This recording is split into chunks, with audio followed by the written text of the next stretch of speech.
and hold the trigger down and measure the miles per hour. Joe's trying to hit him right in the face. Ready when you are, Bez. Yeah, yeah. Whoa!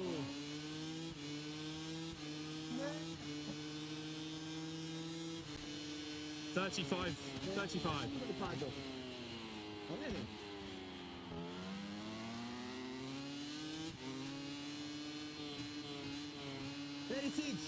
I mean, good accuracy, but not quick. Not bad.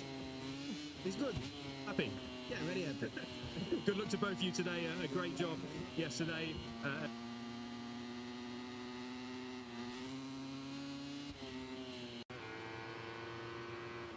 Yeah, good luck today. Thank you, guys. Okay.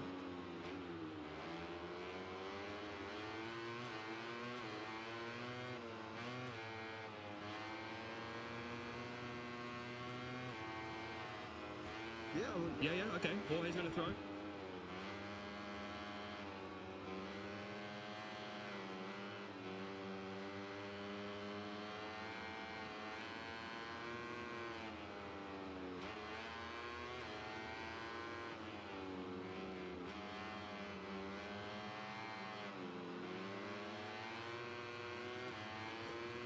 It's good, eh? What? 55. Yeah, new record for Igor at 55. Not accurate, but quick.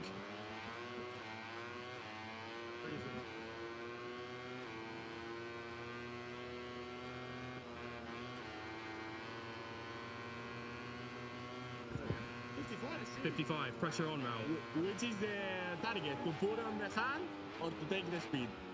I think to take the speed. Speed. So I can shoot as fast as I can. Okay.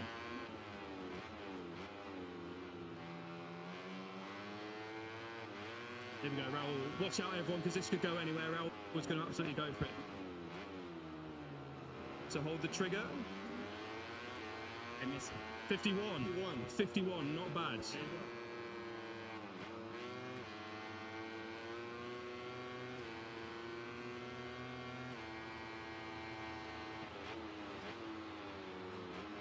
Close second, Raul. I'll note that down.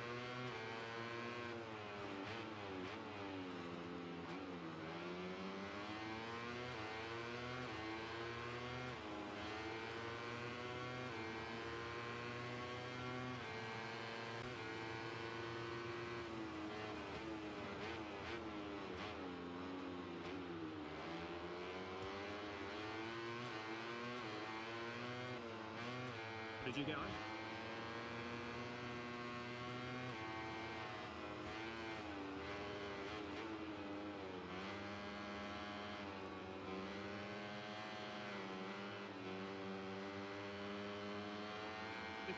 Oh yeah, of course, new record.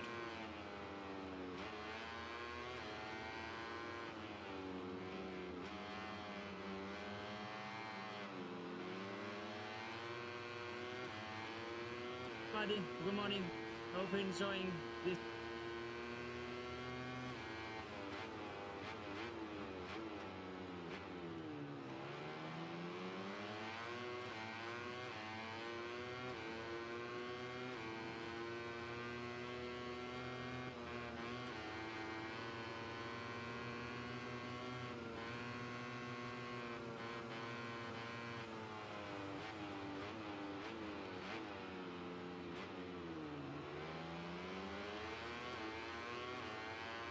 That's a good one, huh? Here you go. Frankie just hold the trigger down.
AJ, how was that? We're going to wrap up, but just quick, some of.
Its fastest growing cities welcomes the world's fastest riders in the Red Bull Grand Prix. The United States come from vibrant Austin. Saturday's sprint was an instant-packed, instant classic, but with 5 different winners in the latest Dakota, who will come out on top in cowboy country. Saddle up for the horsepower rodeo. It's time to race in MotoGP.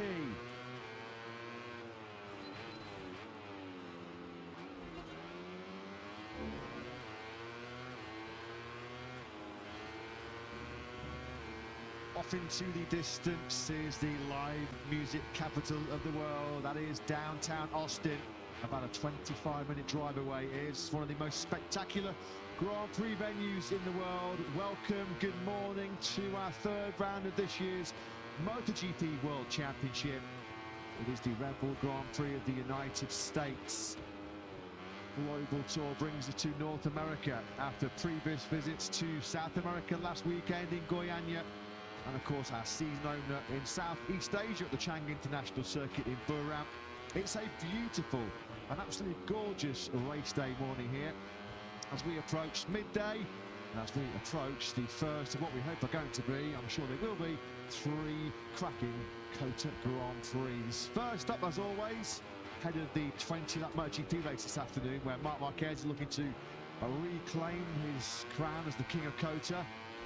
Did it the hard way, is Mark, after his instant with Fabio Gianantonio in the sprint yesterday. He will have to come through the long lap penalty loop. Can Jorge Martin, a shock new world championship leader, continue his phenomenal start to 2026 and extend his narrow lead in the standings? That's all coming up later on this afternoon at around 3 p.m. local time. But those American fans are looking forward to what is always some spectacle here in COTA. 14 laps of Moto3 action coming your way in the company of Matt Burnley still in the commentary box, Jack Appleyard down in pit lane. And this one should be pretty tasty, should be pretty feisty, with Alvaro Carpe, Red Bull KTM Io rider, on pole position for just the second time in his Grand Prix career. He started on pole last year at Mugello. He was actually starting on pole at the British Grand Prix at Silverstone last year, but of course that was a pole he inherited after Jose Antonio with away the reigning Moto3 World Champions. Penalty on the front row alongside Carpe. What a start of the future. The Irish fans have 658 squad records upon the rider Casey O'Gorman on the front row for the first time in his career. Valentino Peroni back-to-back front row starts for the Argentinian in third place. And what about our World Championship leader, of course? He announced himself on the world stage here last year on Grand Prix debut when he led his very first lap as a World Championship rider. Max Quiles leading the World Championship after he won that shortened Brazilian Grand Prix in Goiânia last weekend. Finds himself with a bit of work to do. He's a bit deep on the grid as Quiles. 8th, he will go ahead of this 14th lapper. No surprise, isn't it, to see Max Quiles so deep down the order, given that many of us after practice expected him to run away and have his own race in this afternoon. Hey, that might still happen, but it's going to quickly go through some traffic earlier on in the race. One rider he will not have to worry about, as he has for much of the season so far, is David Almanza, who beat Max Quiles to victory on the final lap in Buram, and was leading Quiles before he crashed shortly before the red flag in Brazil last weekend. Unfortunately, that crash has seen a fracture to Almanza's elbow, so one of the likely contenders for its victory here in Austin, unfortunately not participating. Yeah, Almanza has been under the surgeon's knife earlier on this week, apparently back in Spain, as he tries to win a fitness race to get himself ready for his home Grand Prix in Jerez at the end of April. Tough times at the moment for looking like Donovan Intact. Of course, they're already missing poor David Munoz, still suffering with the femur fracture he suffered in Mandalika last year, and now both of their star riders out of action this weekend in COTA. They are represented here this weekend though by Marcus Uriarte, who has qualified in 21st place. Leading row 2, well, he's our history maker. Last weekend down in Brazil, about 10-hour flight south of this Austin, Texas circuit, is Vader Patama, Honda Team Asia. Took him, 2 Grand Prix to get himself onto the podium and creating that magical moment of history. The first Indonesian rider ever to score a Grand Prix podium. It's been some start, hasn't it, as far as Patama is concerned. He's 4th on the grid, heading that second row. Guido Pini and Brazilian Grand Prix pole setter Joel Esteban. He has not as yet started lower than 5th on the grid. Patama has not yet finished lower than 5th. He's going to be certainly hoping that that golden run continues this morning.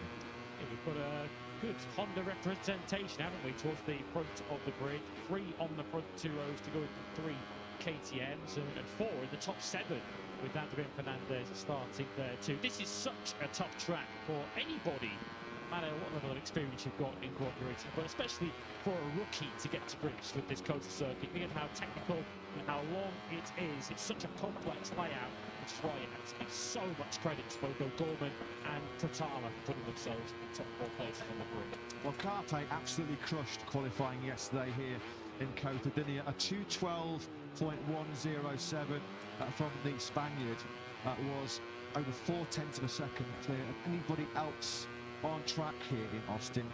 As mentioned, O'Gorman second, Perrone in 3rd place. Those 2 on the front row with Carpe, the only other 2 that were within half a second of Alvaro Carpe. He's still in search of his first breakthrough Grand Prix success. He's got the cowboy hat on, he looks very relaxed, he looks very, very calm. What about this young man, Lewis, who really is already starting to make big strides as a Grand Prix rider. First front row start for Casey O'Gorman. Serious contender as well for his first podium. He looks in great nick here this weekend in Texas. Very strong points in each of the first 2 Grand Prix too for O'Gorman. In 9th place in Brazil, as you can see, he's looking to make some serious history by becoming the first Irish rider to win a Grand Prix for some 53 years. Of course, he's the first Irish rider in the Moto3 era to qualify on the front row of a grid.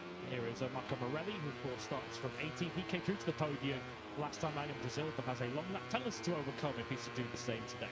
What about Aussie Joel Kelso, MLab Racing Honda rider? He's on the middle of that 4th row in 11th place. He loves racing here in Austin, Texas. Let's get Joel's thoughts for Jack. Yeah, he does indeed love racing here. He shaked and he baked his way to the podium last year. Fancying more of the same, Joel? Far out. I'd love a shake and bake back to the podium, baby. Let's see how we get on. Let's see if we can make it a rodeo out there and enjoy ourselves. So, see what we've got in store today. Good luck, have fun. Cheers, legend. Cheers, legend. You have to love Joel Kelso. He's ready to do some shaking and some baking. Then here, the 22-year-old from Darwin. Second in the Grand Prix here last year, was his first dry race World Championship podium. He did it from the front row of the grid. Bit of a tougher challenge this afternoon, going for 11. Couple of penalties to cover off ahead of this Grand Prix. We'll cover that off very, very shortly, because let's go and hear from Indonesia's new sporting superstar, Vader Batama, on the podium in Brazil, for the video in Texas. Well, Vader, what a week you've had.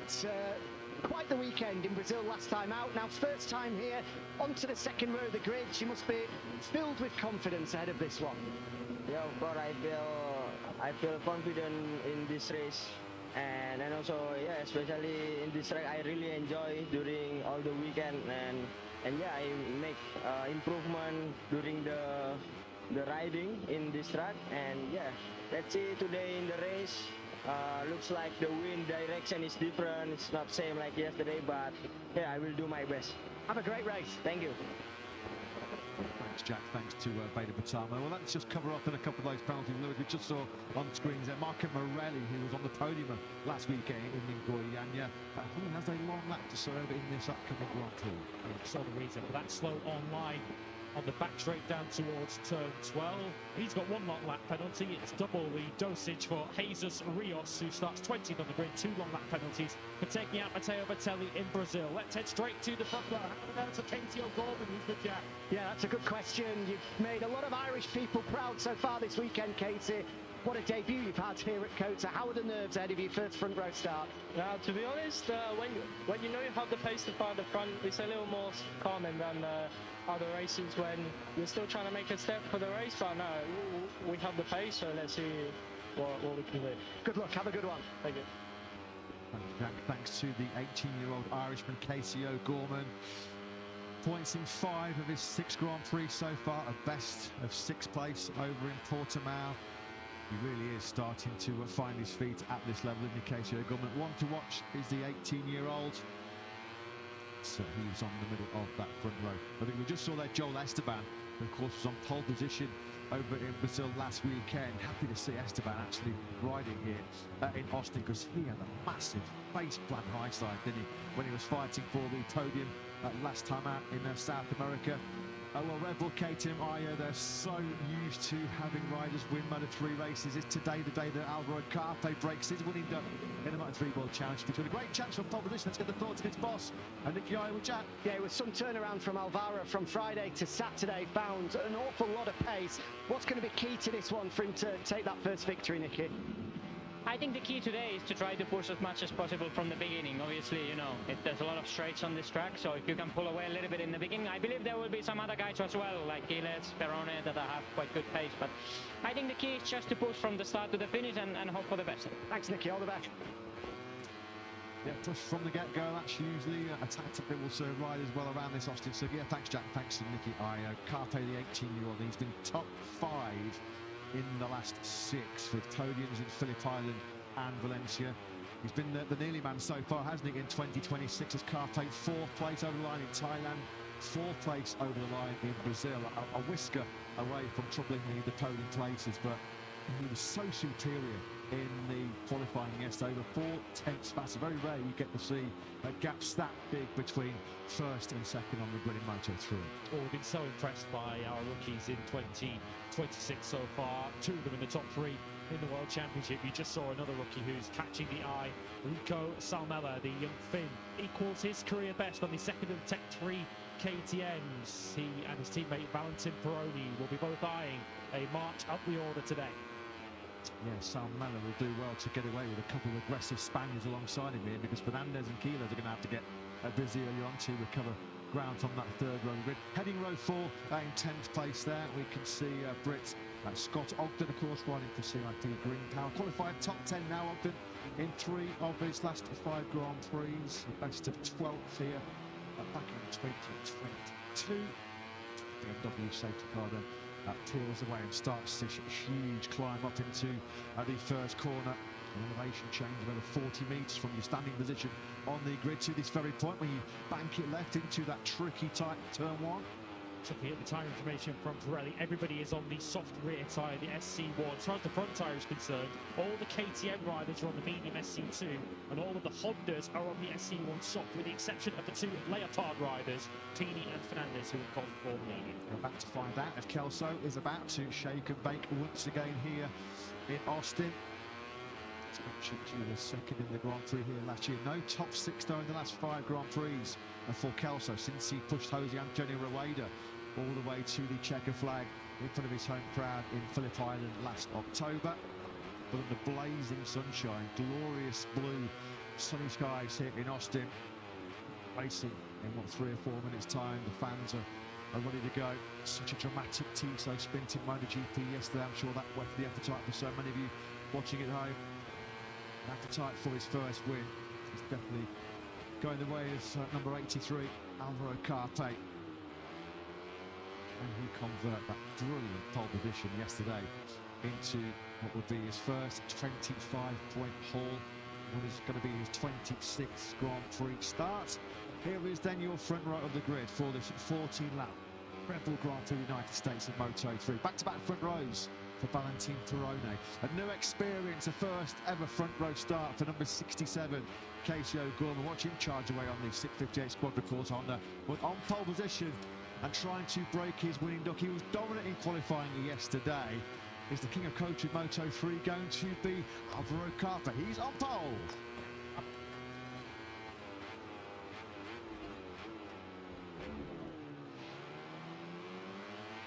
14 laps of Austin ahead of us in Moto3. It's Alvaro Carpe for his 2nd career pole. Ahead of a first front row from Casey O'Gorman and back-to-back front rows of Valentin Perrone. Veda Pratama, he's been on the 2nd row in all 3 of his starts so far. He lines up 4th ahead of Guido Pini and Joel Esteban. On the 3rd row, we find Adrian Fernandez, 2nd of the Leopard Hondas. Max Quiles, who's been unrivaled for much of practice. Rico Salmela's next to him, his equal career best. Row 4, we find Scott Ogden, who came through Q1 to qualify 10th, ahead of Joel Kelso and Zem Mitani. Best for him so far. Matteo Bertelli, pole sitter last year, lines up in 13th points ahead of Brian Uriarte and Adrian. His best qualifying for 2026, Team on row 6 ahead of Eddie O'Shea and Marco Morelli, who have a long lap penalty. Ryusei Yamanaka, Jesus Rios with 2 long laps, and Marcus Uriarte, no relation to Brian, he's 21st on the grid. He's the sole intact rider, completing the grid. Cormac Buchanan after 2 big crashes yesterday. Ruche Mugli, Leo Ramastorfer, and Hakeem Danish, who was on the front row last week, back row today. Yeah, that was all courtesy of a monster crash in Q1 at the final corner yesterday for Hakeem Danish. He's certainly going to be feeling a little bit second-hand in what's a very physically demanding Circuit of the Americas, Austin circuit, particularly as you weave your way through, snake your way through this first sector.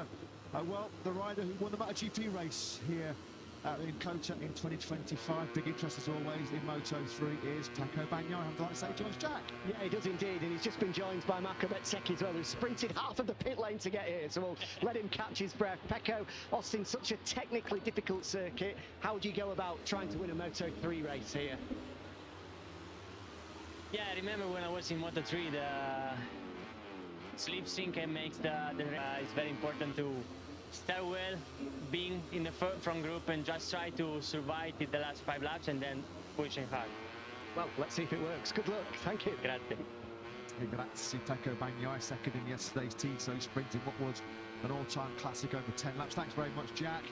Yes, Slipstream is going to pay big dividends in this upcoming 14-lap Grand Prix. We have the longest back straight, longest straight on the entire Grand Prix calendar as Jesus Rios practices one of the 2 long laps he has to serve in this Grand Prix. 1,200 metres, 1.2 kilometres in length is the back straight. On these little pocket Moto3 bikes, the slipstream is going to be so important. 5.51 kilometres is the Circuit of the Americas, one of the longest tracks on the Grand Prix calendar. Last weekend in Goiânia over 5 laps, we had our shortest ever Moto3 race. Max Keeler prevailing after just 19.17 kilometres of racing. The previous shortest was actually right here at Austin, all the way back in 2013 when Alex Rins won a dash for cash. It also is the shortest lightweight World Championship Grand Prix ever in history last weekend in Goiânia. Maybe Max Keeler's needs to make it back-to-back wins for the first time in his career. Might have to go slightly longer distance than about 20 kilometres of racing last weekend as Alvaro Carpi then comes to pole position. Twice he has led Grand Prix previously in his career. He was the leader in Mugello. From pole position last year, he also did a bit of front running at the iconic Dutch TT in Assen last year as well. So not exactly a frequent front runner is Carpe as he slots into pole position. Keeping a close eye as well on that second row of the grid, Vader Patama, who created so many headlines last weekend down in Brazil. Casey O'Gorman, how the nerves, how the butterflies for the Irish emerging star as he gets set to start from the front row of the grid for the first time. Chapter 3 then. Our third race day of 2026 about to get underway here in Moto3. We've got the green flag that's cleared at the back of the grid and the glorious sunshine. It's lights out and we're racing in Moto3 here in Austin. It's a brilliant start from the pole starter.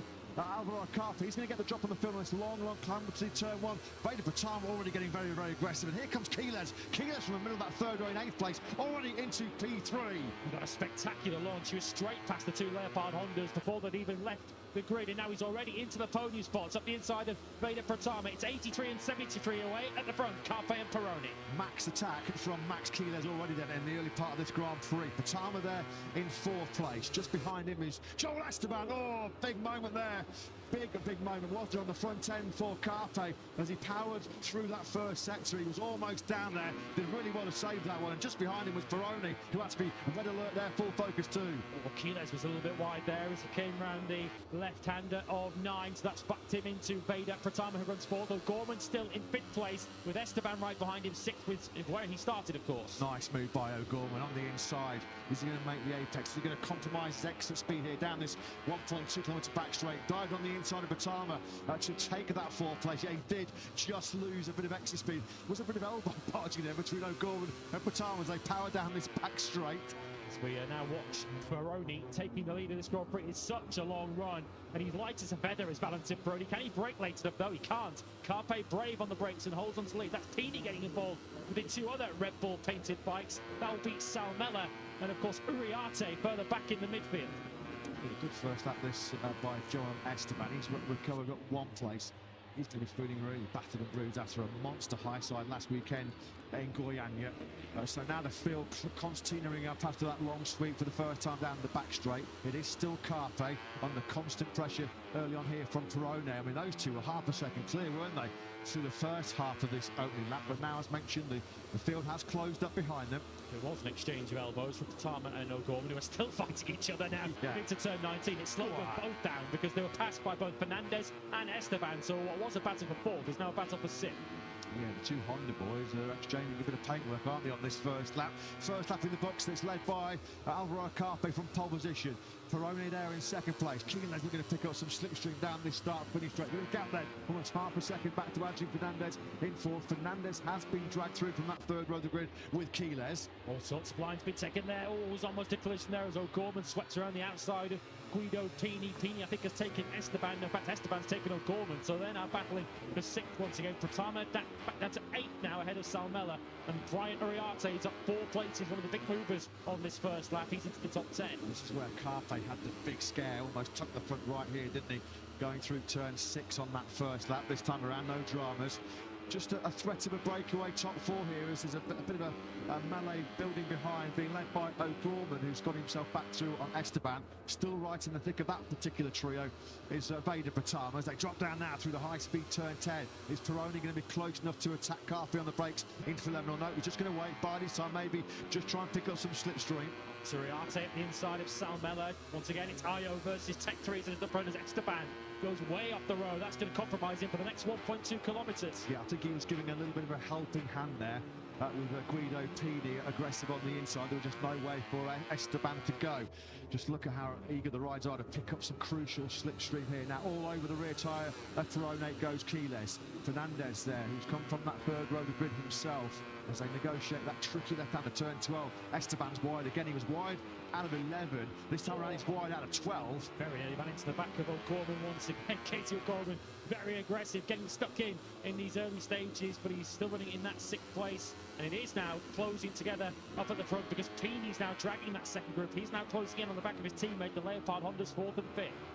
He's doing well to keep himself in this lead grid. He's certainly one of the tallest and one of the heaviest riders in this Moto3 pack, so he's going to be giving up a little bit of speed down that back straight as Perone just shows Carpe his front wheel as they dart now the left into turn 19. 1 corner left of this seemingly endless 5.51 kilometre Kota circuit, the most corners on the Grand Prix calendar. This is the last one of them all. Turn 20 as O'Gorman's out wide, and as he dropped off the edge of the curve there on the greenie, that rear just snapped underneath him. Fernandez in 4th place then, and briefly was the fast one on circuit, but his Leopard racing teammate Pini is getting really busy. First 2:13 lap of this Grand Prix has gone the way of Pini, as now Perone is at the front of this Grand Prix for the first time.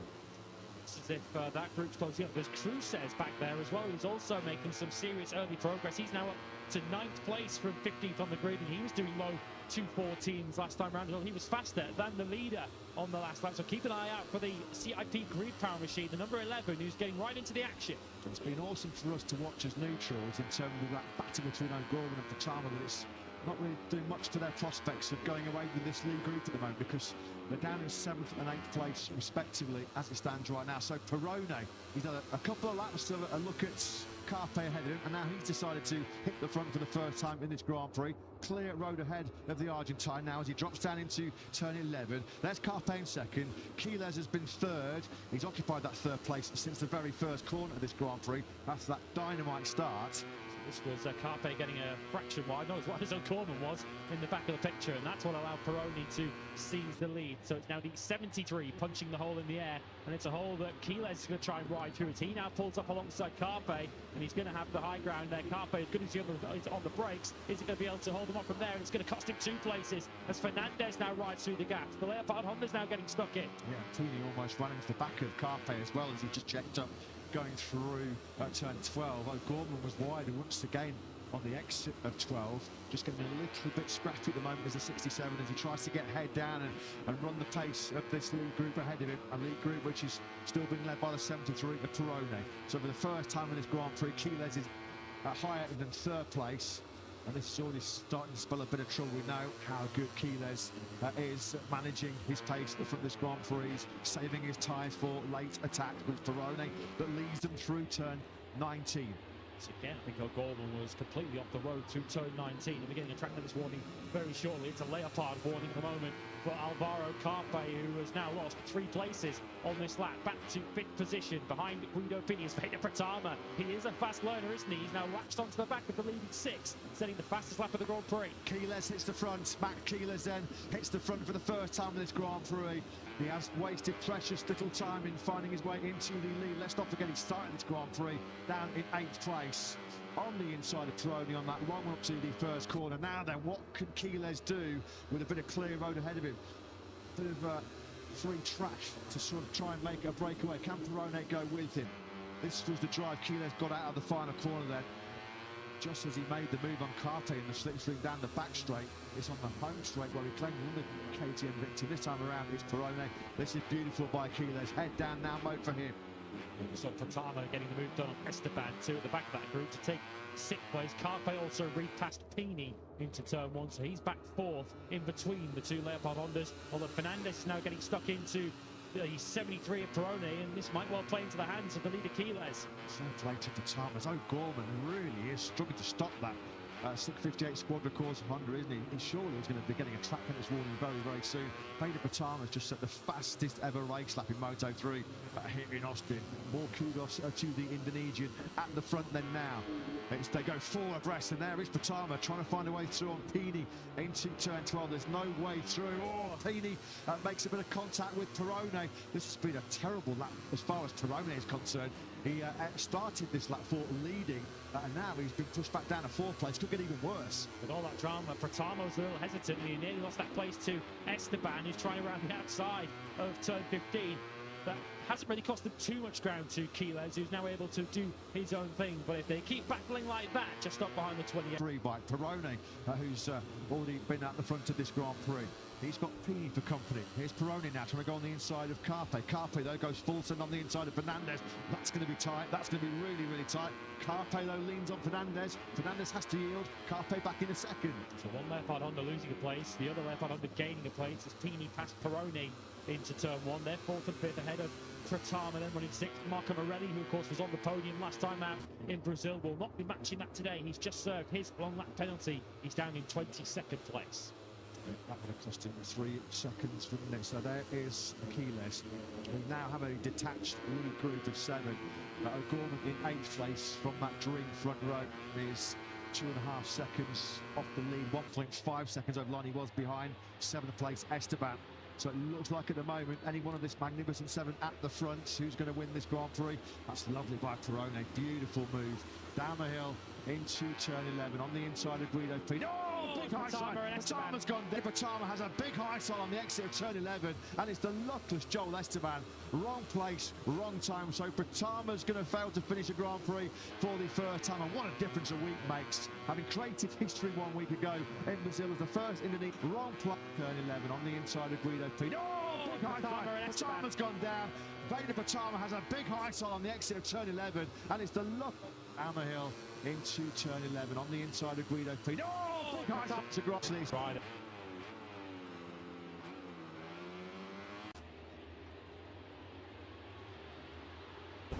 Too much right hand, too much lean angle. That is a combo that has cost Pratama dearly here then. So now, what was a magnificent 7? We were just saying, weren't we, which one of these magnificent 7s going to win this Grand Prix? Well, now it's a lead group that's been cut down to just 5. The drone camera picks up Keyless then, who was going to lead them over the line to complete lap 5 of 14. Carpe's just set the best lap of this Grand Prix. The pace at the front is certainly hotting up. Keyless and Carpe both exchange 213s. They are the only 2 riders at the moment that are in that 213 bracket. O'Gorman back at the front of the second group. He's in 6th then. He was having a major ding-dong with Brian Ariarte at the back of the picture while they were coming out of turn 12. Sal Mellor's in that group too. We've actually just passed Ariarte and O'Gorman, so Sal Mellor at the fin on the 2nd and Sector bikes now hold 6th place. That's a major battle which goes down all the way to 12th place. And you can see just how significant the gap is then between this lead group of 5 and then O'Gorman. There is Veda Pratama. Thankfully, looks like he's relatively okay. Easy mistake to make. He's desperate there just to make sure that he picks up the toe, picks up the slipstream down that 1200-metre back straight, and just too eager to grab a handful of throttle and pitched over the handlebars. Let's hope he's okay. Poor old Joel Esteban. That's twice in the space of 7 days. He's been denied podium challenges. Fernandez getting a little bit aggressive on the inside of Carpe. Carpe tries to that, got a rear wheel, dropped off the end of the curve there, and just that bike snapping sideways. Once again, all his momentum is going to be lost down this back straight. How many are going to pass him? Fernandez has been upset and passing. 31 on the right of the picture. Carpe just now have a look to his left to see what the damage is going to be, and it's going to be 3 of them, all 3 of them behind Carpe. A very minor mistake. We're talking inches off the edge of that curve. It's cost him 3 positions. Yeah, punishment not really fitting the crime there as Fernandez gets a bit duffed up on the exit of turn 12 as well. Further back, this is your lead group of 5. There's an almighty scrap raging behind this group, led by O'Gorman, Brian Uriarte, Salmela, Ogden, Kelso all involved, so too as Cruces, Vitelli, and then Matani. Bit of a gap then back to Eddie O'Shea, who's in 14th place on the road, ahead of Hakim Danish. Fair play to Danish, who had a monster crash yesterday in Q1 of turn 20, a real nasty high side. He's worked his way up from 25th into point scoring places, the Malaysian 15th. Just to be a little careful here, the group behind Quiles, because this gap's starting to open up a little bit, because they were 3 wide through turn 12. It certainly benefited Pini on the 94 bike, because he came through past his teammate and Peroni to take 2nd place, but they need to sort of call a bit of an early truce here as Pini now sets the fastest lap of the Grand Prix on the 2:13.4. They need to just call a bit of a temporary halt to this battle and make sure they don't lose touch with Quiles. This is Peroni now dishing it back out to Pini. Pini wanted to turn in, but good because there was a Red Bull KTM Check 3 machine in his face, but just charging that little bit hot to make the pass on Pini into the first corner, losing his exit speed out of 1, down into 2. Pini says thank you very much, and he slots himself back into 2nd. This is where the Honda should work well through the fast change of direction in this first sector as he begins to close back in again on Quiles up ahead. Is Quiles just running a pace that he's happy with at this stage and showing he's still got some tyre at the end of the Grand Prix? There's a little bit of a thought there, wasn't there, from Peroni to try and sneak up the inside through the right-hander of turn 8, but no way through. Brian Uriarte's now got himself to the head of that big second group. Briefly, Rico Salmelo was there, so we've seen O'Gorman, Uriarte and Salmelo lead that battle for 6th place. Is now Peroni once again on the inside of Pini. Pini tries to lean on the Argentinian on the brakes down into turn 11. He's a bit of a wide load, isn't he, Guido Pini? In the nicest possible terms, because he's a very, very tall fella. He ain't going to be hanging around in Moto3 for much longer, is Pini, because he's certainly the tallest rider in Moto3. Getting dropped here in 4th and 5th. Pini's going to have another go at Peroni, who puts his left foot out. He's trying to get his stops, and he very nearly there. Pini ran into the back of Max Quiles. Quiles inches away from being wiped out, but that's done him a major favour. He got the big slipstream there, did he? The toe behind Peroni, which would have dragged him into that turn 12, that heavy braking zone, 4, 5, 6 kilometres an hour quicker. And Pini desperate to try and get that Leopard Honda stopped. Just a little bit further behind, and that's Carpe dishing out a retaliatory move on Fernandez. Yellow flags out in sector 3. And who's tumbling down our tiny tower? It is Leo Ramasdorfer, unfortunately. Casey O'Gorman's 658 Squadra Corsa teammates. He was not covering the point scoring positions at that juncture of the race. 23rd position, the only rider behind him was Esteban, who has rejoined this Grand Prix, running at the back of our 24 rider field now with Gustatama, our only retirement. So what kind of damage was done? Not a lot in the end, but Quiles back to the group behind him. They exchanged low 2:14, so the gap remains at around 0.4 of a second. But Carpe, he's now 1.3 off the lead, having just about won his battle with Adrian Fernandez. He now needs to get his head down and try and latch back onto the 3 up ahead. This is slightly concerning as far as Carpe is concerned. This is Pini. Wow, just look how close he was. Less than 6 inches away, maybe even less than that, away from contact with Quiles' rear tyre. That was super, super close. Quiles would have no idea just how close that was to disaster for him in this Grand Prix. Yet, concerning for Carpe, over the line he was 1.3 seconds behind Peroni, and on course for a 3rd successive 4th place as it stands right now. He's so good through the change of direction first half of the lap. As mentioned, it's probably a section of the circuit that suits the Honda more than the KTM, which is much better in sort of stop and go, punch and squirt circuits, but he really does close in. He cut the gap in half back to Quiles and wasn't involved in a battle with Peroni this time into turn 11. So are they now starting to reel the championship leader back in? Last time I checked on that second group, Joe Kelso was 10th. He's worked his way up now into 6th place. Come through on O'Gorman, come through on Cruces and Brian Uriarte. Good battle this, isn't it, between Pini and Peroni. And while they keep slugging it out, though, it's going to be playing into the hands of Max Keyless, who does look so assured and so accomplished, leading this Grand Prix once again. Adrian Fernandez not only struggling to go with the top three, he's desperately trying to cling on to the rear tyre of Carpe at the moment, as well as Vader Batama, well, gets to experience the full range of emotions of the Grand Prix motorcycle racer, doesn't he? It was pure joy last weekend with that podium in Brazil, and today it's a bit of pain and pure frustration. That's the victim of that big high side early on, coming out of turn 12. Yeah, a bit of a wince, a bit of a grimace there, because that was a bone cruncher for Batama. It's the best compliment you can give him, though, that already he almost feels like a genuine Keyless. What route are you taking, Max, through turn 19? That was almost the NASCAR line through that particular corner, and that's brought Pini and Peroni right onto his rear tyre. Well, just it looked like he was not going to put a foot wrong at all in this Grand Prix. He drops the ball big start, doesn't he? That was the first time we've seen Keyless blink then in this Grand Prix. Nothing that Pini and Peroni can do to try and snap on his inside into this first corner. What they're doing right on his rear tyre now, going through this first sector. Carpe's got the gap down from 1.3 seconds to a second in fourth place. It looks like he is dropping Adrian wide. He's just had his fastest lap of the Grand Prix, Kelso, a 2:14.425, and seeing him dart up from 10th to 6th. Similar pace to Keyless. There's Keyless. I'm watching another good look over to his left-hand side here to say, oh, am I going to keep the lead or am I going to have to slot it behind this pair? He does just keep the lead. Keyless, a real master of using every bit of circuit available to him and knowing where he can go over track limits and where he can't, but I think that was taking it to the extreme. Yeah, this is not alien territory, is it, as far as Keyless is concerned? Grand Prix start number 21. This is the 15th of those 21 Grand Prix he has actually led. So he knows how to get the job done from this point onwards. Potentially a big payday coming as well in the championship. He could be 29 points clear if he does become the 23rd different rider in Moto3 history to win back-to-back races. Pini and Peroni have seen that he is capable of making a mistake under pressure. He was Joel Kelso. The yellow flags are out in the second sector, and it's his name and he's tumbling down the order. So having got himself to the front of that second group, unfortunately, Joel Kelso will not win that battle. It's a real shame because Kelso was looking really sharp at that stage of the Grand Prix. Well, he said he was hoping to shake and bake, but unfortunately, his Grand Prix has come to a premature conclusion. That then pushes Brian Iriarte back up into 6th place. Adrian Cruces is having a real good ride for CIP Green Power. In fact, they've got both their riders. Cruces 7th and Scott Ogden, the Brit, there in 10th place.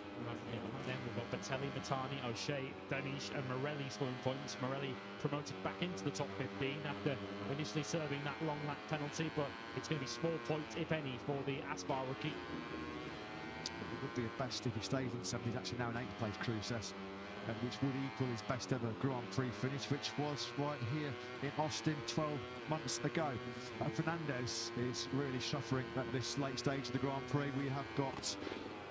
We're on lap 10 of 14 now, and you can forget Adrian Fernandez unless it's a major drama ahead of him, because over the line he was 1.5 seconds adrift of Carpe. Bit of a movement, bit of a moment for Carpe then as he tried to get on the gas out of turn 1. He's desperately trying to jump across that gap up to the top 3. Of course, the time lost while battling with Adrian Fernandez, how costly is that ultimately going to prove to be for the pole sitter? Just got a brief glimpse into the distance there of that 7-rider battle that's raging for 6th place, still in the hands of Iriarte, Salmon and Batelli, the only one of that 7 in the 2:14 still on that previous lap. Eddie O'Shea with a track limits warning on course for another point scoring finish in 2026. Kelso's teammate as Peroni once again just showing Pini his front wheel down the hill into turn 11. Eddie O'Shea 13 points at the moment for Danish and Morelli, as unfortunately after being caught up in the high side for Batama in the early part of this Grand Prix, Joel Esteban has had to call it a day as well. He's out now of this battle. Pini and Peroni going wrong here. Straight line speed, he really does fire it out of these slow corners, and as much as Pini and Peroni are able to stay with Keyless, and through that first half of the lap, through the first couple of sectors, they get right onto the rear tyre bin. But as soon as he opens the gas, Keyless, on that Aspar KTM, he just pulls out several metres over the group behind him. So staying with him isn't proving to be a problem, but how do they pass it? This is why Leopard Honda were so desperate to secure the services of Pini. They really rate the young Italian very, very highly, don't they? There's been no Italian winner in Moto3 since Dennis Foggia all the way back in 2022. He's got it all on if he is to reel in and then pass Max Keyless 4 and a little bit of laps remaining here in Austin. It is well and truly in the hands of Quiles. This time around he does negotiate turn 19 with a few dramas, but Pini still there looking very, very strong in that second place. What's the gap between Quiles and Pini over the line? Just over 3.5 tenths of a second. But the bad news for Pini and Peroni is Quiles has just set his fastest lap of this Grand Prix, a 2:13.8. They've played with Pini and Peroni there. They are trying to go with the young Spaniard. They've done 2:13.9s behind him. Carpe cannot close that gap at the moment. He's still in the 2-4 teams. It's still very early to be having the championship conversation, but with Quiles, of course, leading this Grand Prix, the riders in second and third in the championship are only scoring 1 point between them. We're only in 15, but of course, no Almanza in this race either. So Quiles with a chance to do some serious championship damage. Oh, that was a move and a half by O'Gorman going through turn 3 into this first sector on Cruz. So it's a little bit further back. There was a real good battle into turn 1 and out of turn 1 between Ogden and Batelli. So, some tussle this. I was just about to say some tussle as out of the seat goes Salmel on the 27 line. That's cost him so much speed and momentum through the second sector. Through went Uriarte, and then through also went O'Gorman. Big moment that was for Salmela. Yeah, and Uriarte was taking all sorts of lines, and they weren't the right ones. 3, 8, 9 and 10. That opened it up for O'Gorman. Batelli's trying to take 3, maybe 4 places. He takes 2 CIP Green Power KTMs, and he takes the second of the IO bikes of Brian Uriarte. A damaging couple of corners for him. The tightest of tight lines that Batelli took there on the brakes down the hill into turn 11.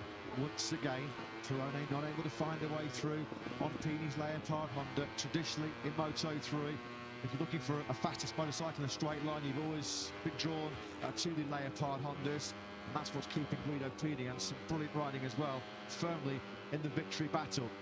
He's doing a bit of a number at the moment on his teammate Adrian Fernandez.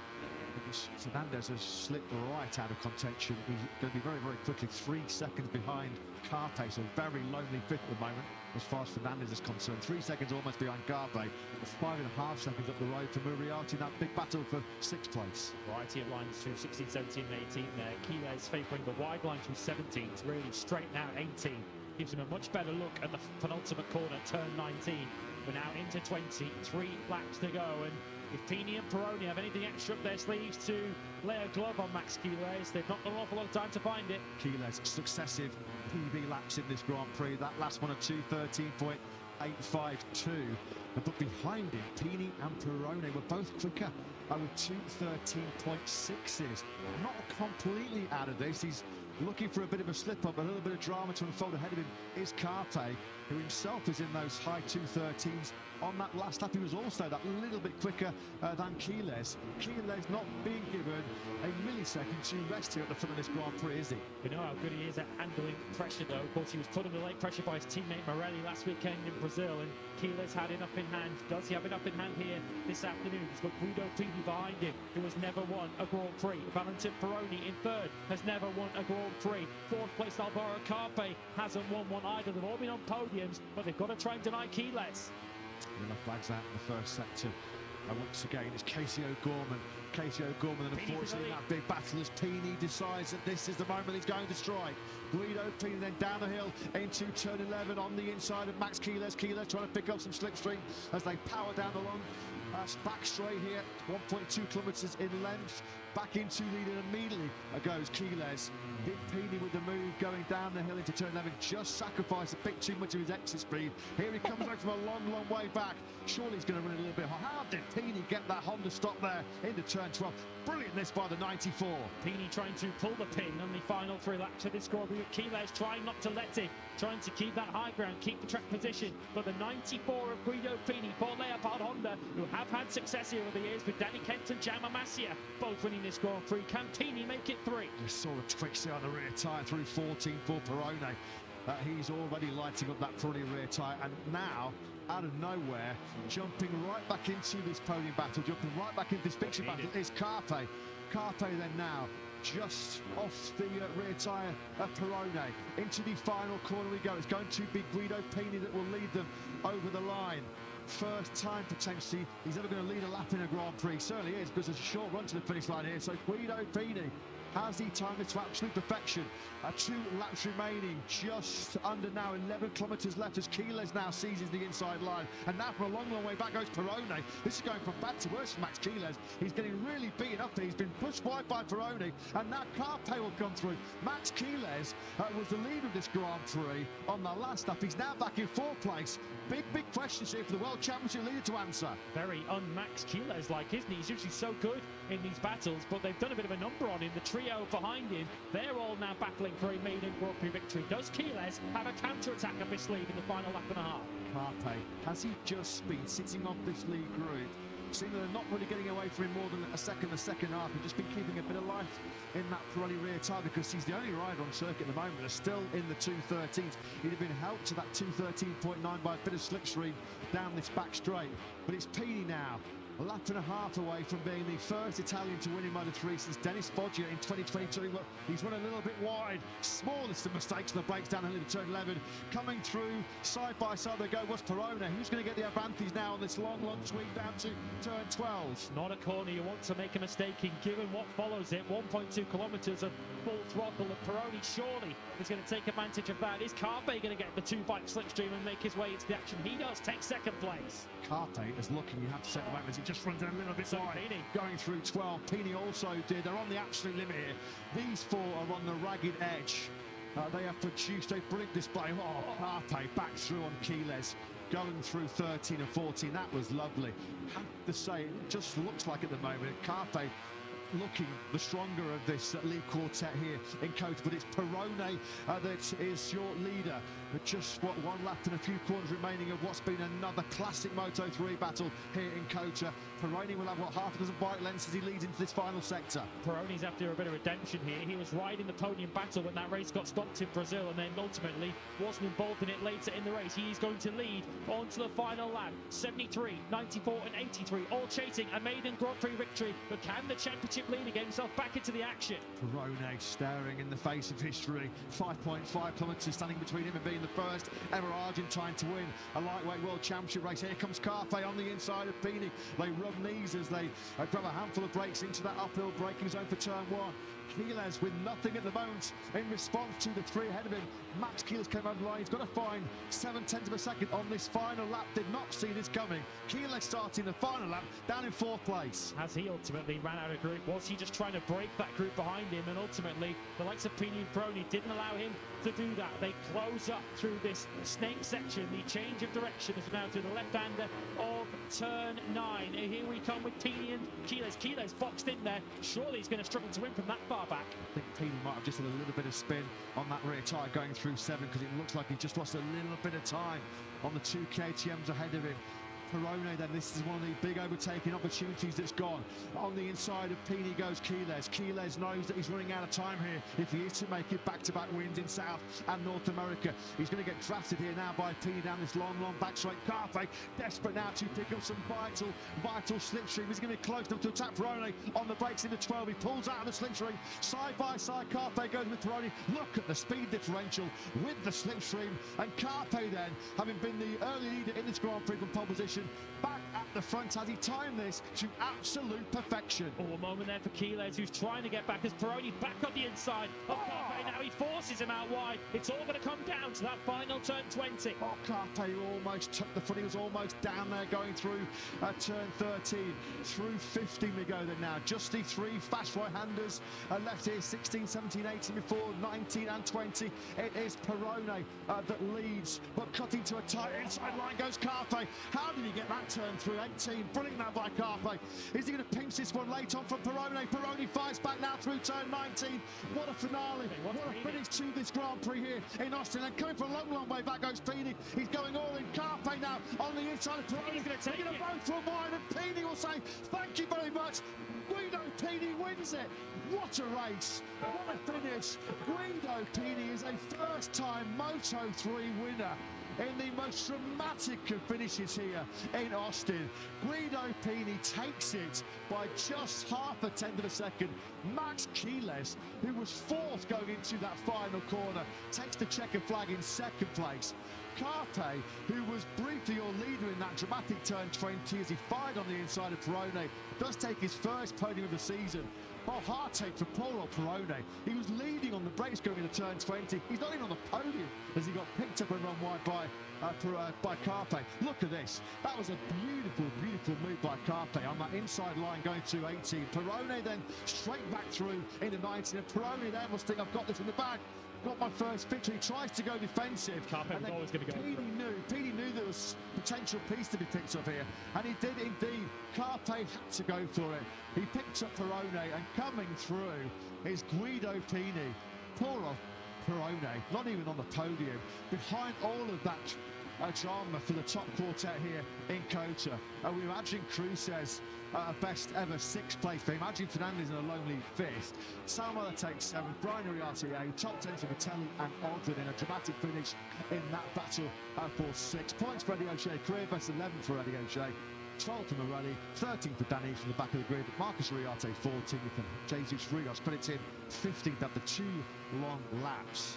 But we have just our 12th ever Italian Moto3 winner in this lightweight world championship category. First is Dennis Foggia, was victorious at the Thai Grand Prix in Buriram at the end of 2022. The first Italian to win in 68 Moto3 battles, and he did it in the most dramatic of fashion.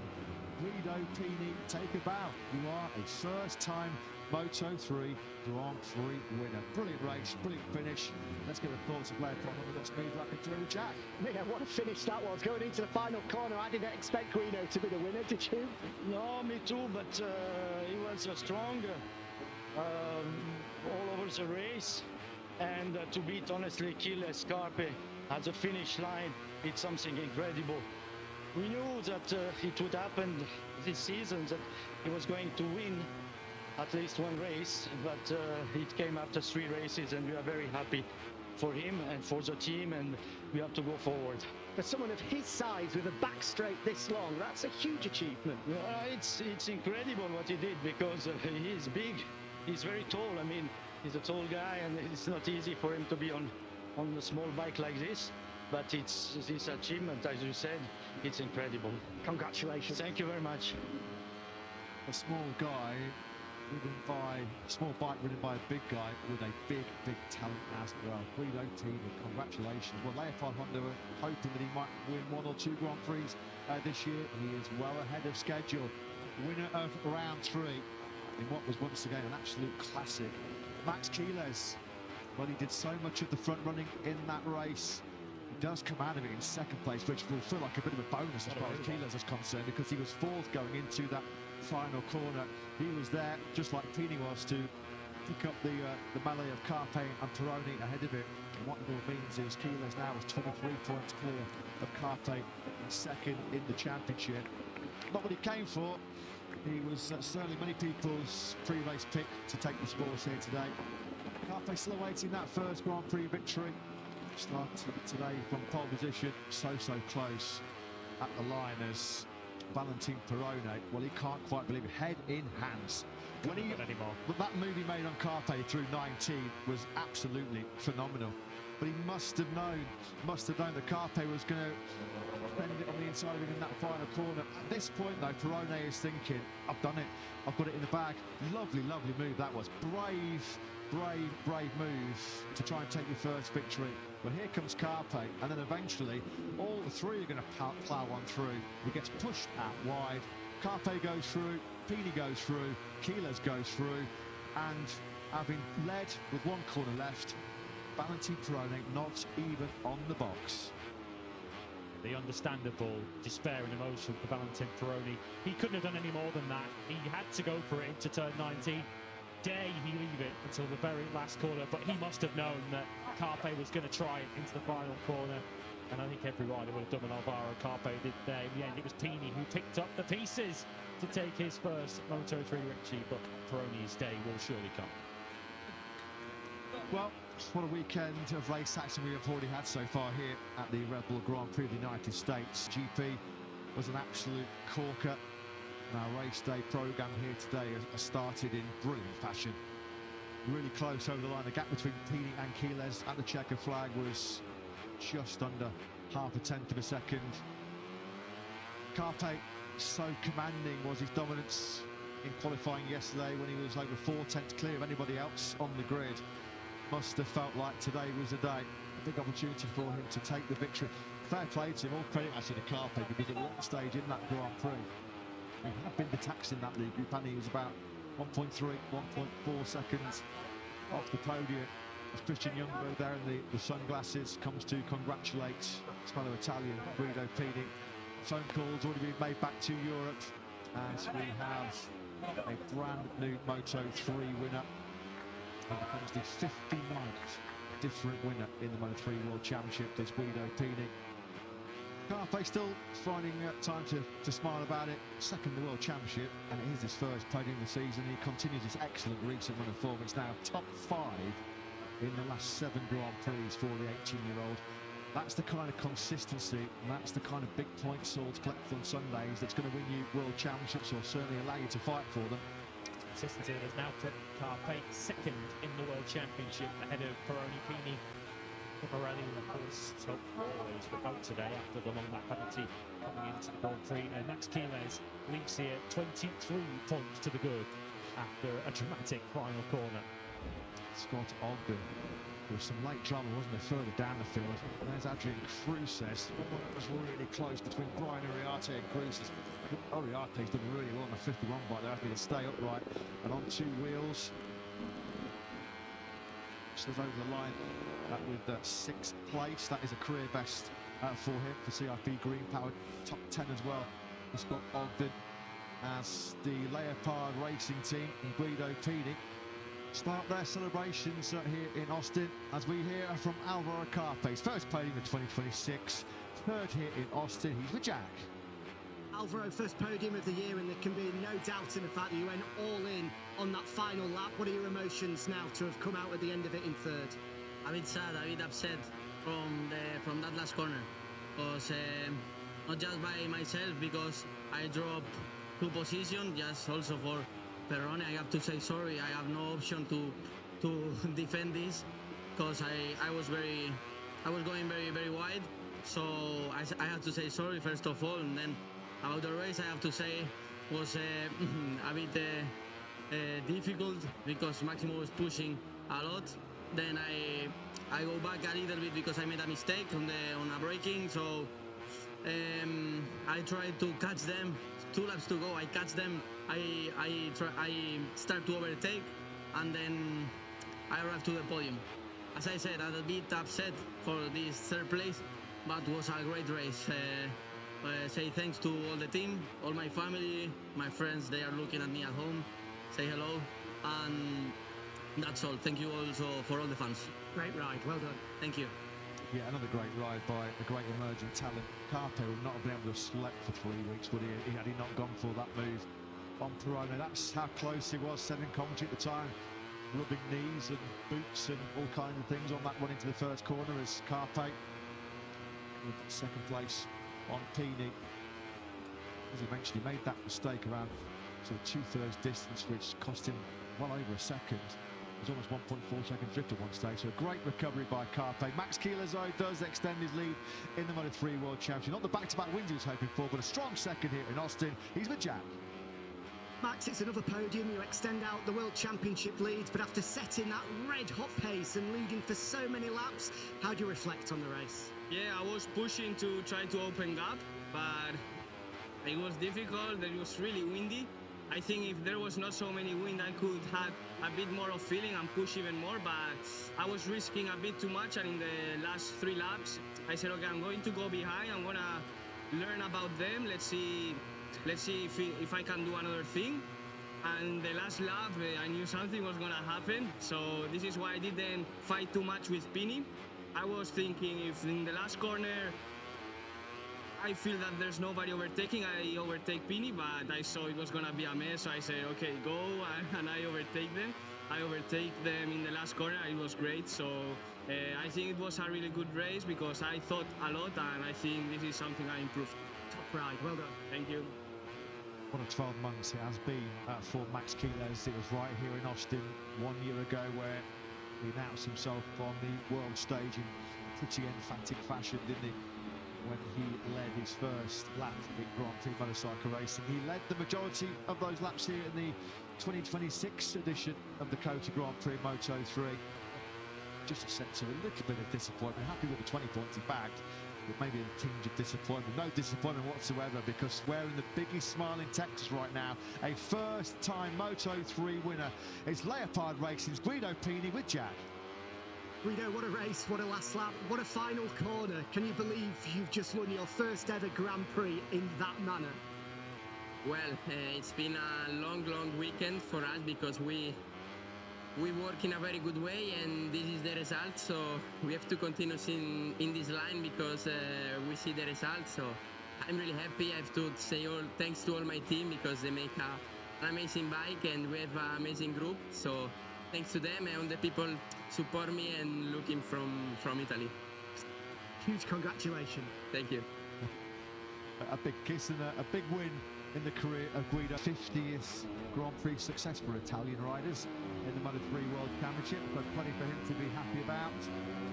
What a dramatic last quarter that was. We're on board there with Max Quiles, who would have been thinking, go on Carpe, send it on the inside of Prix, because myself and Guido Pini are going to try and pick up some scraps here after an epic scrap in Moto3 here in Austin.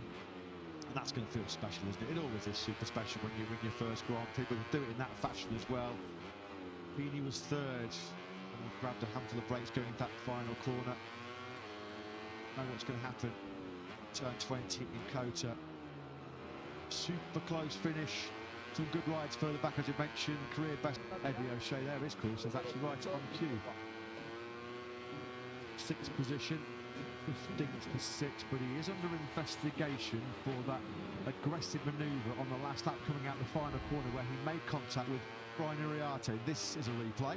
Yeah, the natural racing line is for the riders to go left out of that final corner, but that was a sharp move towards Uriarte. Of course, side by side, so very difficult to stay out of each other's way. There is a Brian Uriarte who wasn't too pleased. That cost Uriarte 7th place to Rico Salmella. I guess when Moto3 bikes are so close to each other with meters to the finish line, occasionally one or two of them may make contact with each other, but perhaps a talking to might be necessary for Prix for that.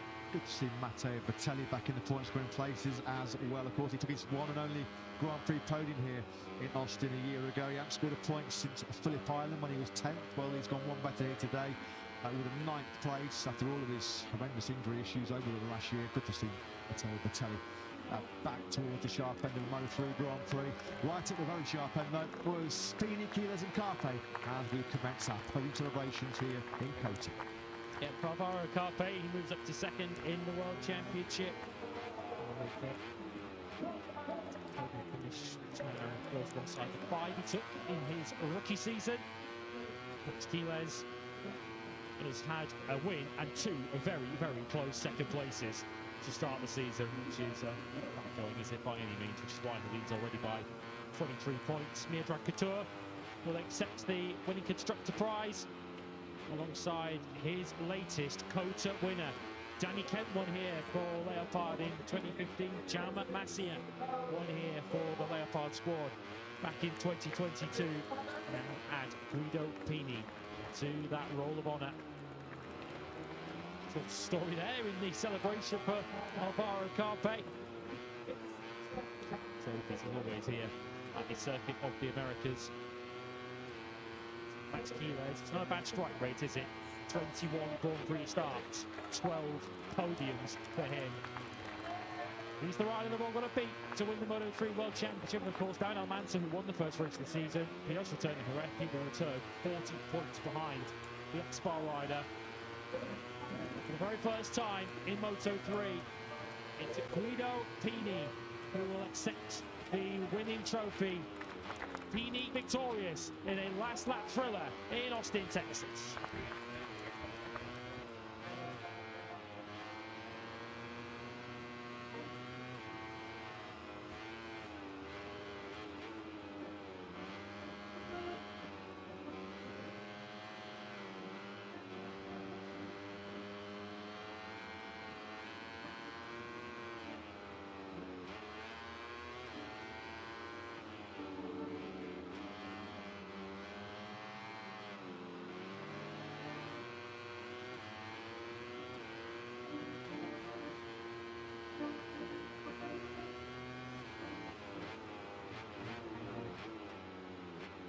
So for the first time since the Buran Grand Prix in Thailand of 2022, we get to hear the Italian national anthem ring out at the end of a Moto3 Grand Prix here. That was the closest ever Moto3 race we've seen. 13th running here in Austin, Texas. And unfortunately, because of the 21-year-old age limit of alcohol here in America, none of our top three are able to crack open some of that hard-earned Prosecco. But a great way to kick off our third race day of 2026. A day that Guido Pini is certainly not going to be forgetting in a hurry. His first Grand Prix victory, 50th Moto3 success for Italy. He takes it by the narrowest of margins. A four-way fight in the end, which went the way of Guido Pini. Max Quiles second ahead of Alvaro Carpe.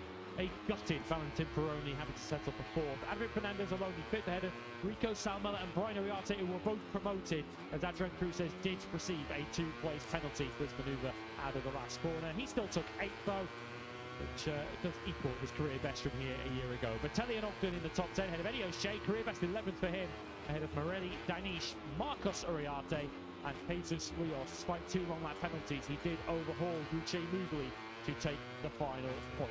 Casey O'Gorman would have certainly been in that battle for sixth place, but he crashed through laps from home after another impressive showing from the young Irishman. So Max Quiles has a 23-point World Championship lead when he returns home to Spain for the Spanish Grand Prix at the end of April. Alvaro Carpe next behind in second. Peroni and Pini also lifting themselves way up the order into the top four. Morelli drops 3 places for fifth ahead of Fernandez and Veda Pratama. His first Moto3 mistake saw him crash early on today. Also taking out Joel Esteban, who slipped back down the order.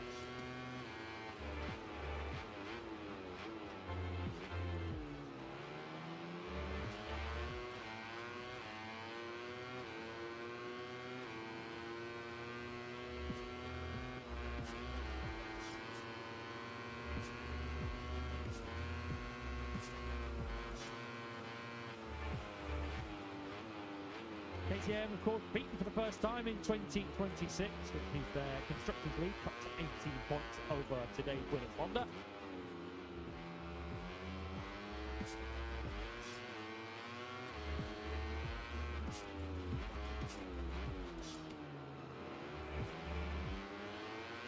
Spa now 32 points clear in the team standings. Their new challengers now are Leopard, who leapfrogged Io and Tech Brick.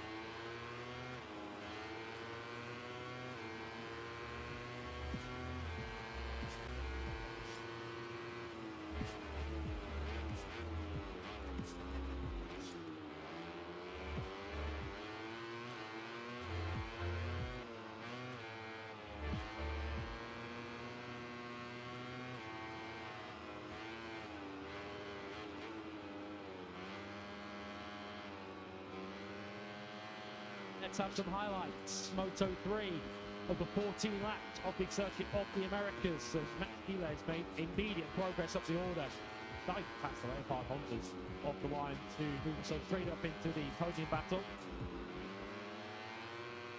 Bill Gorman and Veda Patama, two rookies who qualified superbly, engaged in a fascinating first lap duel too.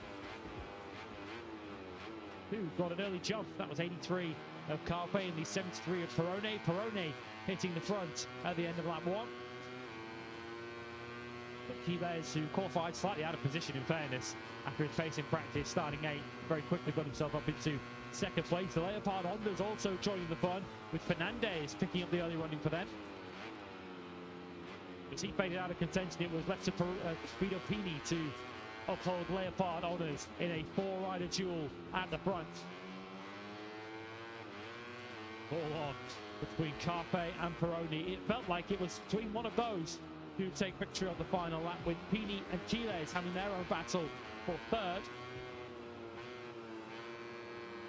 Exquisite move through turn 18. Looked like it had given Carpe the edge, but Peroni straight back through into the penultimate bend. It all came down to turn 20 on the final lap. 3 wide into the final corner. Carpe doing what any rider would have done in that situation, piling up the inside of Peroni. He apologised later on. Peroni a devastated fourth. Carpe a rather frustrated third. Quiles getting away with one in some respects. The World Championship leader second. But your maiden winner on this Sunday afternoon in Austin, Leopard Honda's Guido Pini. Moto2 is up next.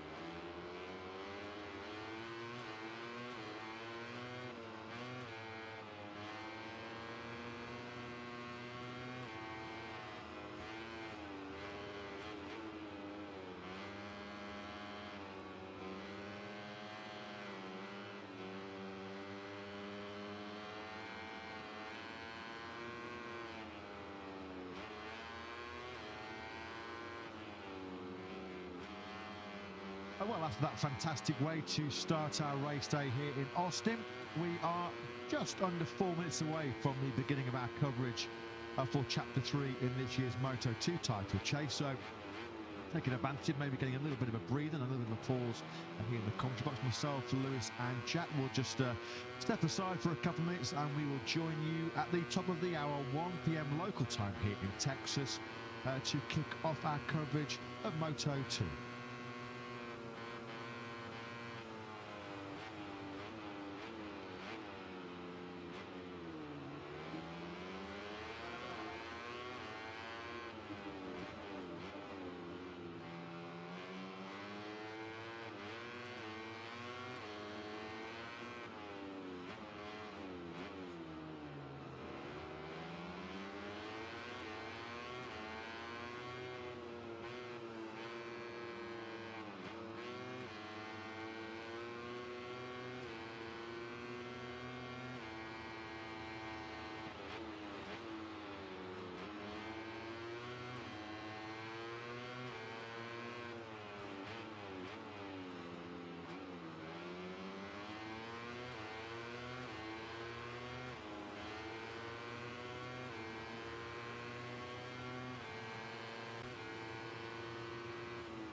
As the live music capital of the world, Austin is ready for another smash hit Grand Prix day at the jaw-dropping circuit of the Americas. Sprint Saturday show once again why MotoGP is the greatest motorsport show on earth, with American fans of the Texas state capital treated to a blockbuster show at the Horsepower Rodeo. Who will sit on the throne as the King of COTA in 2026? It's time to race in MotoGP.